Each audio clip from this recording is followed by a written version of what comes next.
မင်္ဂလာပါရှင်ဒီနေ့ KTN ကကွန်ဒိုတိုးလေးတစ်ခုလိုက်ပြမယ်နော်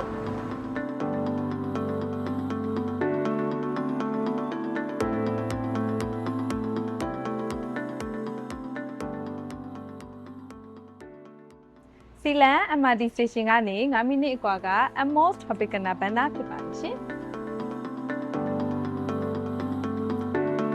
ဒီနေ့ဒီ project လေးကြောင့်ကိုမယင်ကိုမြင်ပြတော့ပါမယ်ဒီ project လေးရဲ့အရင်လာရနော် location လေးကြောင့်ပြပြပေးပါလား MRT Sealand Station နဲ့ကနေဆိုရင်9မိနစ် BTS Banner နဲ့ဆိုရင်10မိနစ်กว่าဝေးမှရှိပါတယ် International School တွေရော Bangkok Patana St Andrew နဲ့ Public International School ပြီးတော့ Rafael International College ရှိတယ်လေ မရွေအဲ့ဆိုစိတ်ုံနေရအောင်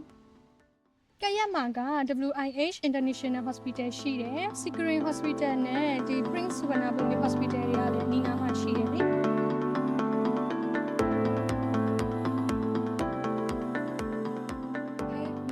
Grooming slow နဲ့ညီမဘယ်ကွန်ဒိုမှမမြင်ဘူးနော် ဟုတ်တယ်ညီမဒီမှာကြည့်လေ salon facility အပြည့်ပဲ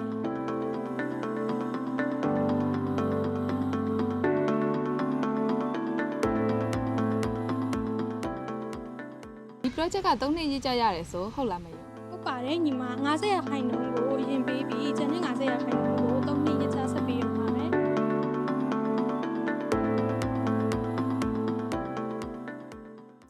မအဲ့ဒါဆို90ရာခိုင်နှုန်းပေးပြီးတက်နေလို့ရလား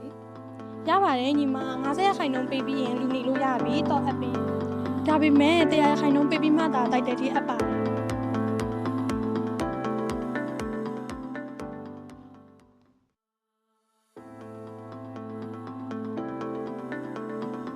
မရွေဈေးလေးပြောပြပေးပါ ဈေးကတော့ဘတ်2တန်းကျော်မြန်မာငွေနဲ့ဆိုရင်3800ကျော်ကနေစပါတယ်ညီမ ဒါဆိုရင်အမတစ်လောက်ဘတ်2000ကျော်မြန်မာငွေနဲ့ဆိုရင်330တောင်မပြည့်ဘူးနော်အမ ဟုတ်တယ်ညီမငါးခါတတလေးနဲ့ကိုပိုင်ကွန်ဒိုခန်းလေးရတော့မှလေနော်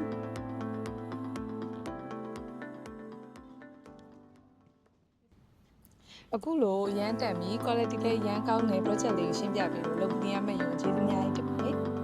ကဲကတိအောင်လည်းအရင်ကျေးဇူးတင်ပါတယ် ဒါကတော့27 square meter 1 bed inclusive ခန်းလေးဖြစ်ပါတယ်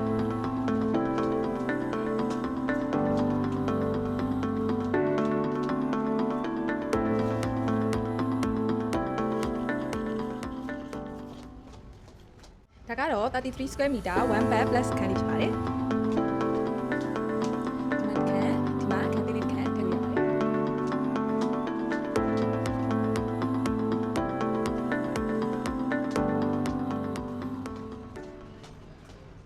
တုံးနေရကြရတဲ့ ready to move in Tropicana Banda ကို